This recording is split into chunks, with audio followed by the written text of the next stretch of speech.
একাদশীতে ভুলেও এই কাজগুলো করবেন না। নাম্বার 1, দিনের বেলা ঘুমানো উচিত নয়। নাম্বার 2, কাঁসার পাত্রে ভোজন নিষিদ্ধ। নাম্বার 3, ঘন ঘন পেট ভরে আহার করা উচিত নয়। নাম্বার 4, ওই দিন তুলসীপত্র ছিঁড়বেন না। নাম্বার 5, বিড়ি তামাক সেবন নিষিদ্ধ। নাম্বার 6, ভুলেও ওই দিন সুজি লুচি গ্রহণ করবেন না। নাম্বার 7, পরনিন্দা পরচর্চা করবেন না। নাম্বার 8, পাপাচার কর্ম নিষিদ্ধ। নাম্বার 9, একাদশীতে স্ত্রী সঙ্গ করা উচিত নয়। নাম্বার 10, লটারি জুয়া খেলা উচিত নয়।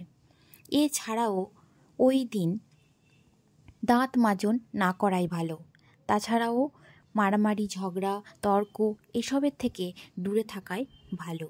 ভিডিওটি ভালো লাগলে বন্ধুর সাথে শেয়ার করার অনুরোধ রইল। সকলকে ধন্যবাদ জানাই।